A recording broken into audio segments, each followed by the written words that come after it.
বর্তমানে চলতে কয় টাকা লাগে? একবারে মানুষ না খেয়ে মারা যায় না।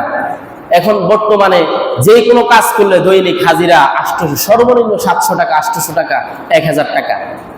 তাহলে মানে একবারে সর্বনিম্ন লেভেলের যাদের হিসাব করছি তারাও তো দৈনিক মাসিক তাদের ইনকাম কত টাকা? তাদের মাসিক ইনকাম 30,000, 25-30,000 টাকা। তো এই 25-30,000 টাকা দিয়ে চলা যায় না। আর বর্তমানে আমাদের সমাজের প্রতিটি মসজিদের ইমাম সাহেবদের বেতন কত? 5,000, 7,000, 10,000, সর্বোচ্চ 12,000। তো তারা চলে কিভাবে? তারা বাধ্য হয়ে তো কিস্তি নেয় না। আপনি বলবেন, হুজুর আমি তো সুদ খাচ্ছি না, আমি তো সুদ দিচ্ছি।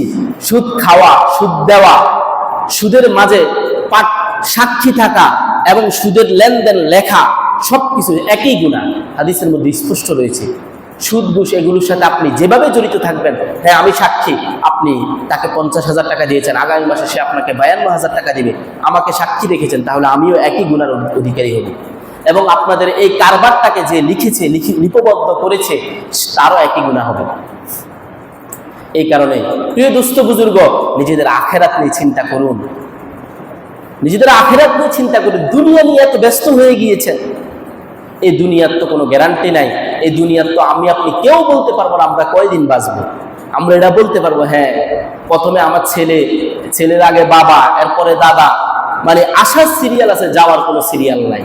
বাবার সামনে অনেক ছেলে। এখন তো বর্তমানে যে হাম একটা রোগ, করোনার মতো ভাইরাস, প্রায় 1000 খানিক শিশু সন্তান মারা গিয়েছে হাম রোগে। এটাও একটা ভাইরাস। তো শিশুদেরও তো হায়াতের গ্যারান্টি নেই। আমরা অনেকে মনে করি এখন সময় আছে, দাড়িতে সাদা হোক, আরো একটু বয়স হোক, তখন ইবাদত করব, তখন আল্লাহ তাআলার কথা শুনবো। তখন ইবাদত করলে আপনার লাভ হবে না। মুমূর্ষু অবস্থায় যখন আপনার মৃত্যুর আগ মুহূর্তে, তখন তওবা করলেও লাভ হয় না। এই কারণে সময় থাকতে নিজেকে চেঞ্জ করুন, সময় থাকতে নিজের আখেরাত নিয়ে চিন্তা করুন। আমরা তো সবাই এখানে মুসলমান, আমরা সবাই বিশ্বাস করি আমাদের সবাইকে কবরে যেতে হবে, আমাদের সবাইকে কিয়ামতের দিন হাসরের ময়দানে আল্লাহ তাআলার সামনে দাঁড়াতে হবে। তখন আমরা আল্লাহ তাআলার সাথে কি জবাব দিব? দুনিয়া নিয়ে যেমন আমরা চিন্তা করি, দুনিয়া নিয়ে যেমন আমাদের পেরেশানি, ঠিক আখেরাত নিয়ে, মৃত্যুর পর আমার আপনার কি হবে সেটা নিয়ে আমার আপনার সকলের মধ্যে পেরেশানি থাকা দরকার। সকলের মধ্যে তার পেরেশানি থাকা দরকার যে মৃত্যুর পর আমার কি হবে। নিজের বিচার করুন। আমি কি মৃত্যুর পরে নিজেকে জান্নাতি বলে ঘোষণা করতে পারবো? আমার নিজের বিবেক কি বলে? প্রিয় দোস্ত বুজুর্গ, আপনাদেরকে হাতে পায়ে ধরে বলি, আপনারা যারা এখানে মুরব্বী আছেন, যারা বাবা আছেন, দাদা আছেন, নিজেরাও সঠিক পথে আসুন, নিজেদের সন্তানদেরকে সঠিক পথে পরিচালিত করুন।